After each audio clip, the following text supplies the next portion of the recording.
Hello, everybody. My name is Richard. I'm from Belgium. I I'm 37 years old, and I want to make this video about my life a little bit to share my message because I was recently watching a video and it really inspired me to also share my message because I think it's very important to do so since like it triggers something in me to share my message to spread some hope and some wisdom and some of my experiences that maybe can give you some insight, perhaps in your life, in your own experience, and maybe we can, yeah, yeah, that's something what happens with me when I record videos. And I'm gonna be truly honest. I sometimes just lose my train of thoughts because I'm not really used to making videos. So normally I would like snip that out and then act as if I didn't lose my train of thought. It's like a sort of video that is like all the errors are like edited, and I don't want to do that. I just want to be authentic here and do it like on the fly in a way. I hope you don't find this annoying, but this is the truth. This is how I do it right now. So, and sure, I want to respect your time, of course, but editing and all that stuff takes also a lot of time and work, and I have other stuff to do, so I have to make this video like in a in an uncensored, un edited version, so that I can save some time doing it.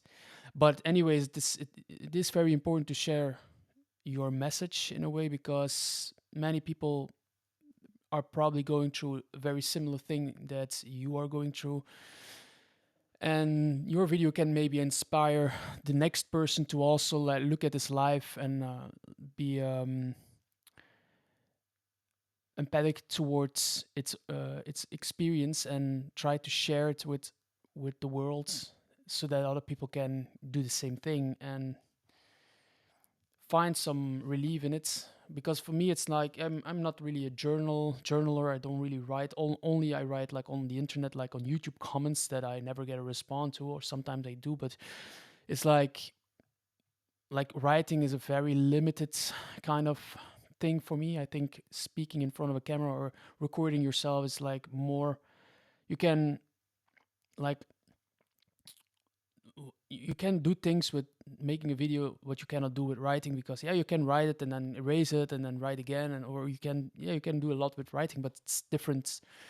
It's a different kind of way, and for me it's like videos is a bit more easy, I guess, or yeah, than writing.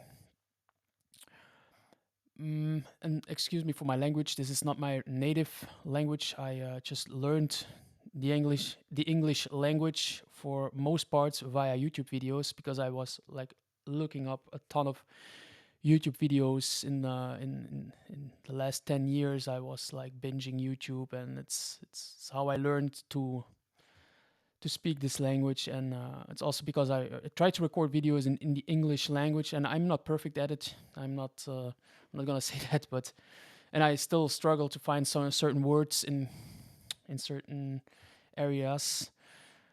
So I hope this is not a problem for you guys. But so what I want to share with you today is like my experience with my father, which wasn't the greatest experience I had, unfortunately. And although we had like a lot of stuff when we were younger, my father had a very well-paying job. He was highly successful in the field of chemistry and plastics. So he was like a manager for a company, and he was like the head of a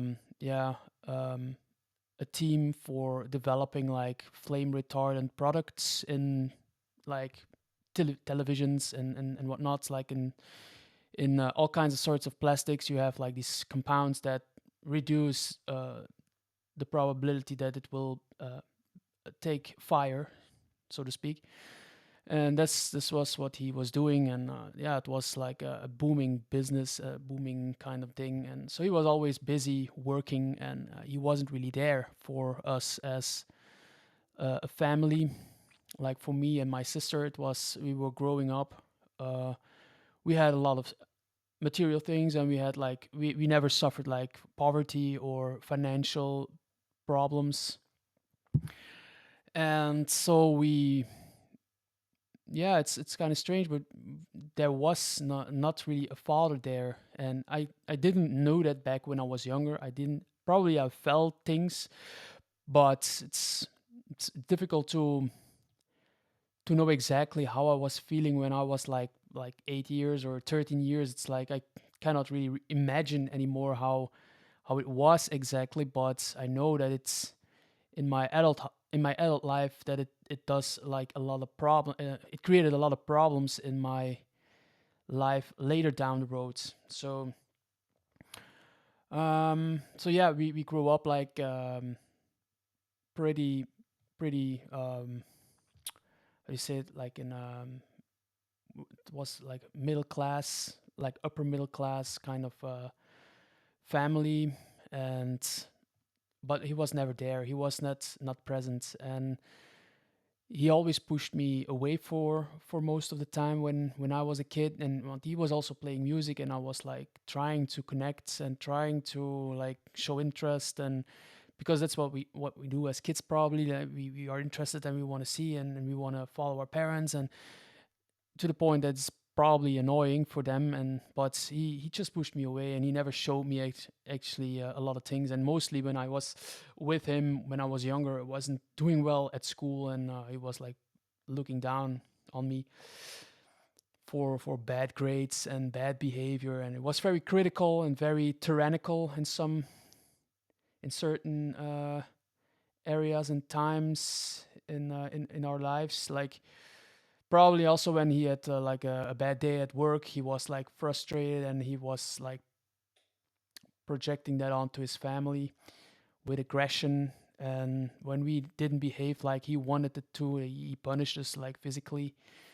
So yeah, we had that. We had to go through this kind of things, and we took it like for as normal, because yeah, that's what happens in families probably. Little did we know, because it's like I just you realize these things that it is not normal. It's not okay. It's just a generational kind of issue that is just passed on from generation to generation. And yeah, it's also happening within my family. So, and probably we are like this on this like turning point to break the cycle of this family uh, bonds, this drama in our family's history. And it's a challenge. It's not very pleasant to realize that after all these years that your father wasn't really there, that he never really saw us. He didn't really want to know us actually, because every time I sit down with him, it's he's talking about himself. And I still live with my parents, and I'm 37. I know I'm still living with my parents, but there's also a choice of mine that I stayed at home, because it's like for me as a single guy financially more beneficial, to be honest. And I also had more free time. I could focus on my goals, on my hobbies. Like there's a lot that came with this. I also suffered from a back issue. My father is also very ill. My mom is also not very well. So it was like yeah, it was a conscious choice for most part. uh, I think it would be easier to live on my own, probably. But I now that I'm older, but yeah, it's like housing is very pricey nowadays, especially if you're a single man. I was looking for an apartment, and it's like €1,000 a month, and I for a small apartment, that's like an apartment where you can live with, yeah, two people, but it's actually for one. It's very limited. So now I pay just I pay my rent for in my family. So I pay like a 500 for 450 euros as rent. It's not that much, but it's like manageable for me as a single guy. And the money stays like in the family, so it's like a win-win in a way. Although I have to deal with the issues that come along with my dad and his illness and his troubles and his negativity and all the the time he tries to claim my attention to listen to him, and because that's actually a problem that's is that he uses me a bit to ventilate, to share his issues with me, to all kinds of things that he actually should not really be talking to with me, like this, like his problems with my mom, and then he's talking to me like I'm his therapist and not his son. And I was realizing recently that he never really, when he sees me, he never really asks me how my day was, or in all my life, he never really asked me, well, what do you do? What are you doing? What keeps you busy? What He never asks me anything about me, actually, and it was very eye opening in a way. It's sad to see that, and he doesn't understand why I get upset and why I'm actually angry, and why I now ignored him for most part. I'm just sitting upstairs and doing my thing, and I don't really talk that much. But then he gets angry at me because I ignore him, and he doesn't understand why.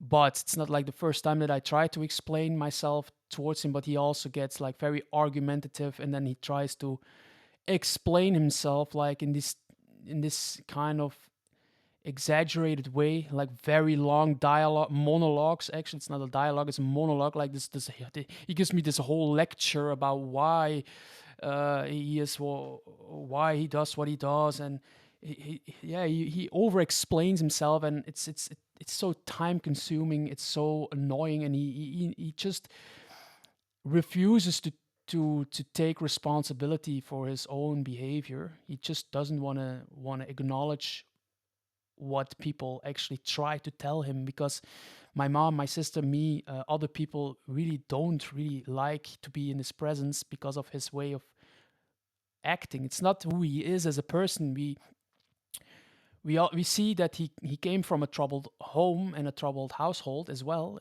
As I already mentioned, it's like a generational kind of issue, but he doesn't want to change. Every time we like try to help him, or we try to say what we try to say what we don't like about his behavior. It's not about the person; it's about the behavior. He gets very defensive. He gets very very closed off. He just doesn't want to talk about it. He gives these like um, sentences that just block off every possible way of like seeing his own behavior. And it's because he probably doesn't think he does anything wrong. I don't know how or what's going on in his head, but if so many people um, try to avoid him, why doesn't he just see that maybe he is part of the problem? He just can't see it. It's so weird. And we think that he has a very limited capability of introspection. He Yeah, I think that's like a problem, that some people are just not aware enough of their own inner critic, their own inner dialogue, their own inner worlds that is dominating the very person. And I see it in myself as well. I have also like these negative self beliefs, these doubts. And this is also where I want to get to with this video. It's like the effect it had on me as an adult. It's like I don't really know which way I want to go. I don't. I'm just divided. Like I want to do this, and then I want to do that, and then I don't. And then I question: Is this the right path? Is this what I want to do? Is this me? And it's a constant back and forth with certain hobbies and topics, and I don't really exactly know what I want to do. And I was listening to a video recently, and he said that this is a really major issue when you have like this father wound, that you don't really know where you want to go, that you don't know what you want to do, that you don't really know who you actually are. And it's very frustrating. And I see also like many things my father was talking about.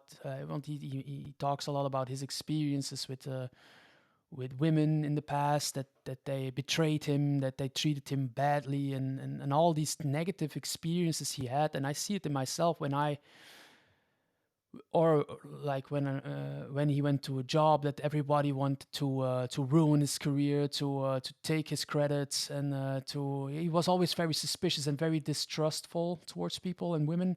And I see it in myself. It's like the cycle is repeating within myself, and it's very very strange because as we all start off in this reality like as innocent people, and then we get like bad treatments, and then we make a story around that, and then this shapes our very very reality in a kind of way, depending on how the child interprets it, and yeah, deals with it, because not everybody is going to see the same experience through the same lens. So it's not that if you have two children and they both get beaten, that both will commit suicide. Some will not. Some will develop still into mature adults, but some will like ruin their lives. So it's all depending on the character, the intrinsic character of an individual.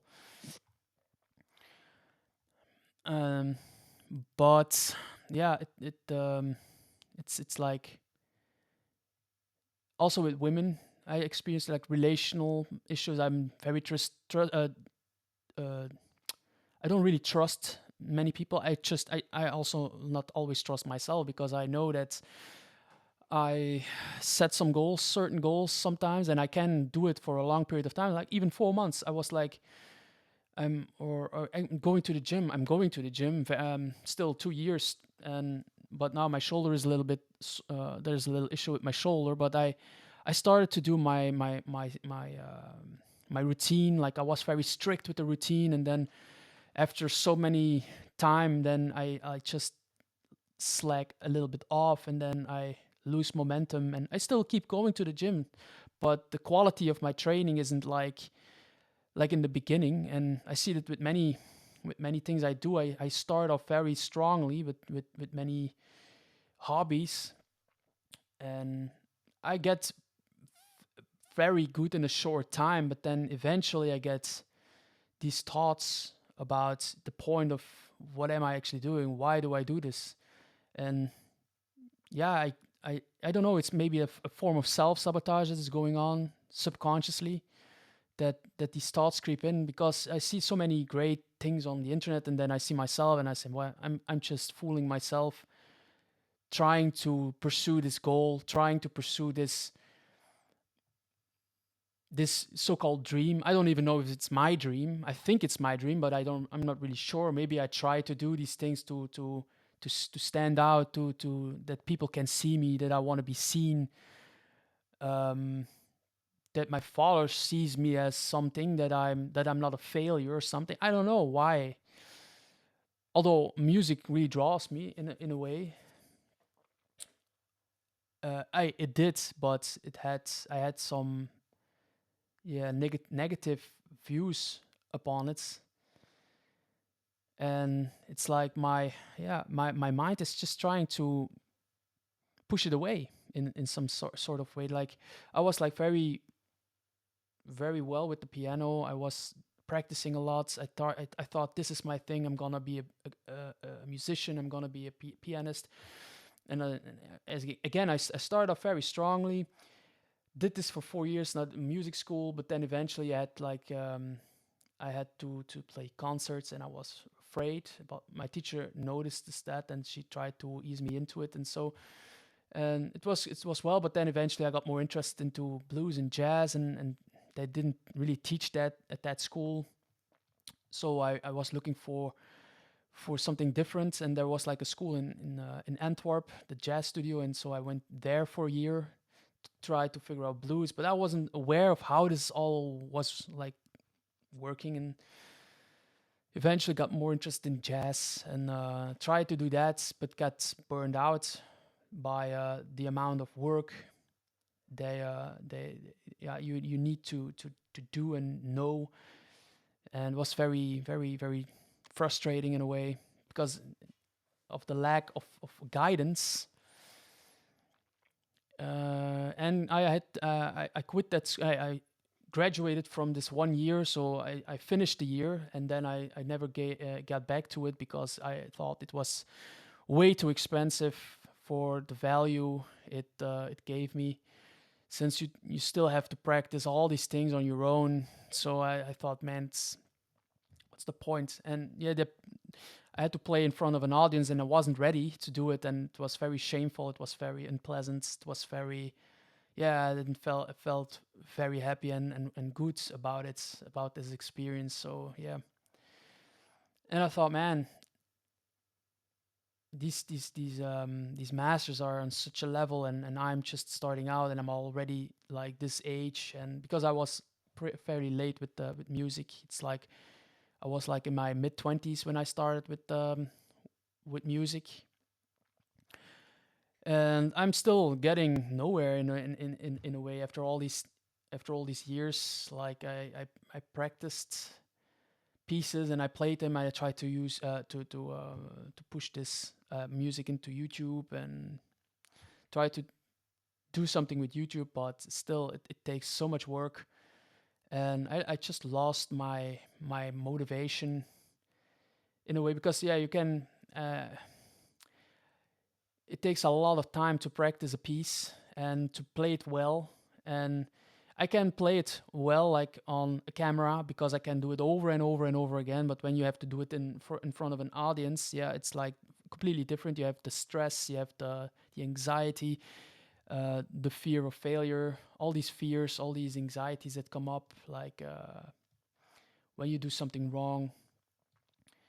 It's like it feels like a life-threatening thing for me. It's so intense. It's so frustrating in a way because it's not that I don't want to do it. It's just it's so there's so much fear involved with it to look like foolish, like after all these years of playing music and still not being able to pull it off. You know, this weight on my shoulders is still present there, and I there's a part of me that avoids it, that wants to avoid it at all costs. I know that, and there's not like an institution or like there's no real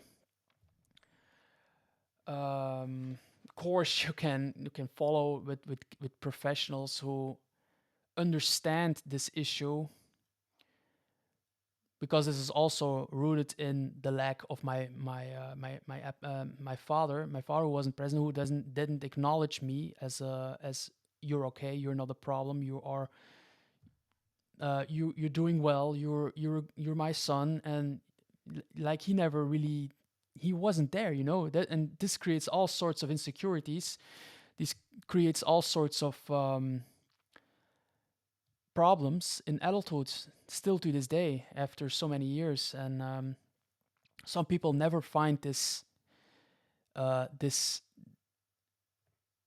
this issue with themselves. They don't understand why this is happening, and this is also why I make this video, because it mostly most of the time, if it's not an underlying psychological genetic kind of thing, most of the time retraceable to childhood trauma, a problem that happened in childhood with parents, and it's not like I want to blame parents, because parents tried their best with the tools they have, although you can argue if that's correctly, but I think because they never my father never really tried actually to read a book about how to grow kids, so you can argue that he do his best. It's just I don't know, man, but yeah.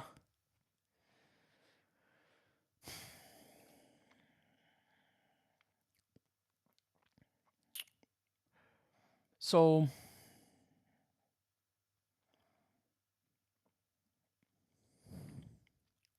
actually lost my train of thought again. I don't know where it's going with this video. It's like a random, like it's a randomly recorded video. It's like not prepared at all. It's just improvised, and it's so strange because I'm talking to myself like in front of a camera, in front of an audience probably, but I don't know if anyone will watch this video. But still, it's kind of weird since nobody normally in a normal conversation, and you lost your train of thought, people can pick up on it and say, oh yeah, you were talking about this, and then you can go back into the topic. But still, if there's nobody to respond, I just get stuck, and then I cannot press pause and rewatch it, and then yeah, I could do that probably, and then mount it back into each other. But yeah, so yeah, so childhood trauma is a very very real thing, and how to get over this it's not like you do this and you're over with it, because I did some heavy work on myself with psychedelics and with ayahuasca. I had like 3 or 4 sessions with ayahuasca, and this was very intense, which showed me a lot of things, which I could process some things. It's very strange how it works. I can't really explain in words, but I also don't really um, recommend you to do this without a professional, because this is really strong stuff. You should do this with an experienced and well known like shaman, or a person who is really trustworthy, and who really knows what they're doing, because you're in a very very vulnerable state when you do these kinds of substances. And I know people fly to Peru and all that stuff, and then they get like misled by people who want to profit from their ignorance, and then they get like in all kinds of problems with this stuff. And you don't want to do that. You want to do your research and make sure you have like somebody who knows what they're doing, you know. But it's a very strong and powerful substance, and I think it's like very crucial that this is like studied in universities, and that this is like used as a tool in therapeutic settings with people who suffer from all sorts of things, like addiction to childhood trauma, all sorts of psychological issues. Could be could be I'm not gonna say solved, because it's not like I did it 4 times and I'm like completely solved of all the problems in the world, or all my issues. They still pop up from time to time, and but it's definitely worth exploring. And I heard so many great stories about people who are addicted to like heroin or other substances like alcohol, and then they did ayahuasca for a few times sober. You have to be sober when you do these substances, and then they never touched it again. So they're completely free of it, because it does something in your neurological pathways, that it gives you this insight, this deep feeling of self love in a way, that you don't want to destroy yourself anymore. It's so strong. It's so unique and so spiritually enriching, that it's like it's very beautiful. But still, I have thoughts about drinking. Still, it creeps up, like when I go out, and then everybody's having fun, and everybody's like in like euphoric states, and then that voice comes up and says, oh, let's join them, let's drink. And I have to say no, because I know where this is leading, and it's a misleading thought pattern. And I can do that with certain things, but some things are still difficult to to manage, like playing in front of an audience. Still, it's like this life threatening experience, like this choking up, this um yeah, it's very powerful. And they say you have to master your emotions, but it's sometimes so strong that I don't know how to handle. And there were periods that it went well, but still my mind keeps telling me it doesn't, and it keeps telling me that I will fail. It's this dialogue in my subconscious mind that just doesn't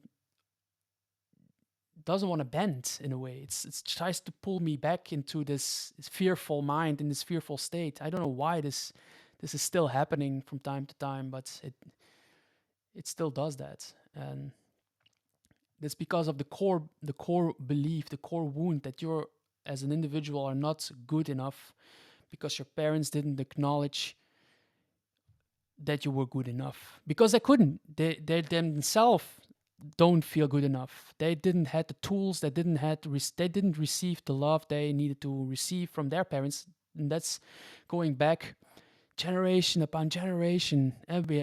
I'm from Belgium, so my grandparents had to go through two wars like World War One, World War Two, and then there was no time and space for emotions, no time and space for feeling, because that was like life or life threatening. Showing your emotions is a form of weakness, especially in times of war. You need to be very cold and strong and very rigid and not show any empathy, not show any emotion. You have to lock your emotions and push your emotions completely away. And then you grow up in this kind of environment and nobody knows how to handle emotions, and they get shoved under the rug, so to speak. And it never gets processed. But I think we are now in a time and an age that this is all changing for the better. I think there's a great awakening going on about all this stuff, and yeah, and I hope I can play a little bit part in that with sharing my message and sharing my story a bit to in the hopes that you look at your own life and see where this is coming from, these blockages, these issues, where they come from, and how to solve them. And as again, it's not a straight path to solve them. It's still, you can go to therapy and talk about it, but it's it's and that can give you some relief, and also find like-minded people who go through this stuff. But we have to come to a place of acceptance that you cannot change your parents in a way. You have to become your own parents. You have to parent yourself. You have to find the knowledge in books, in mentors who went through the same stuff, listen to them, and try to incorporate what they learned, what they practiced, how they have like many tools that they help to overcome this.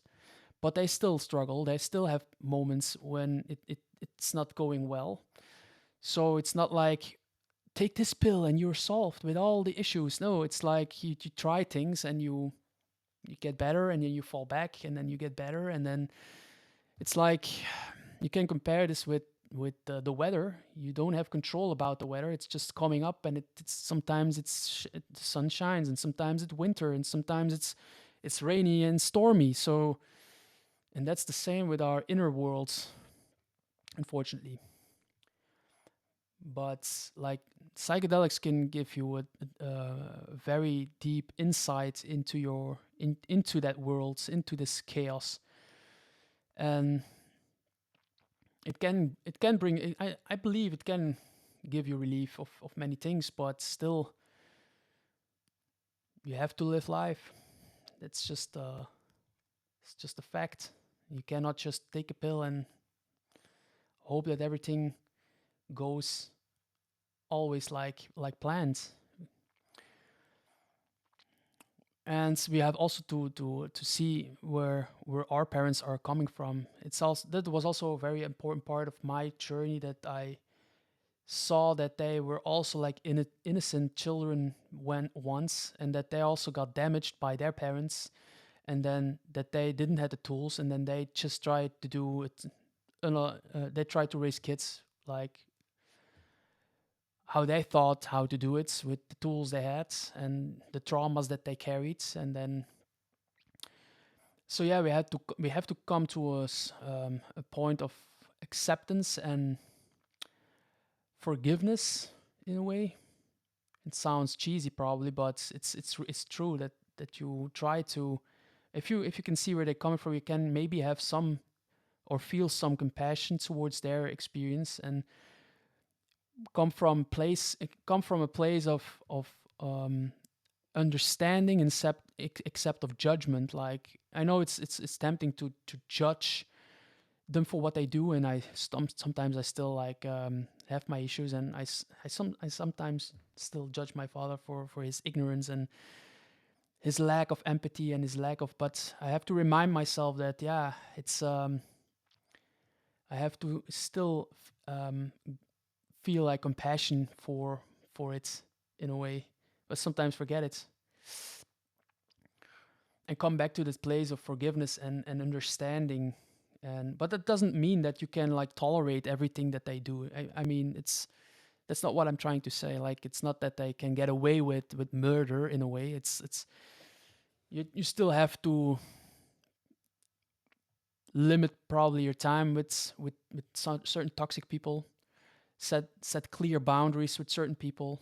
Don't like just like walk all over. If you start to heal, if you start to respect yourself, some people will not like that. Some people will try to pull you down again, try to want to put you back into your place. Like, if you start growing and if you start to heal, you will see probably some resistance of certain people. And it's not only in your family, sometimes other people as well, like who like on your job, in your work field. Like, when you start to become more a little bit confident, more a little bit, yeah, like sure of yourself, that some people who still lack certain things in themselves, or still didn't heal certain parts, they will feel irritated by your presence. And this can affect like other people. Like, your healing process can trigger other people, definitely. So keep that in mind. I wasn't aware of that. So it's not always like you know, it's like you can work in a job, you can do your very fucking best, and still people will don't like you for some certain strange reason. And sometimes it's just their demons that they have to deal with, but they are not aware of it. Um, so I think I'm gonna end the video here. I hope this was like a little bit of like useful for you guys. Let me know in the comments what you think about these videos, and if you like this kind of formats. If you don't, just I will try to make some better videos if this is like a little bit too annoying, like with the errors and the long pauses and not getting out of my words. So I don't know, man. It's just I'm dabbling into a YouTube channel, but I see so many great videos, and it's really inspiring to share my story with the world. So I hope this is of value for you guys, and please like and subscribe and share this message, and maybe you can comment in the comment section, and yeah, share a little bit of your story. Okay, that's this for now, and I hope to see you guys in the next video, and thank you for watching, and bye bye.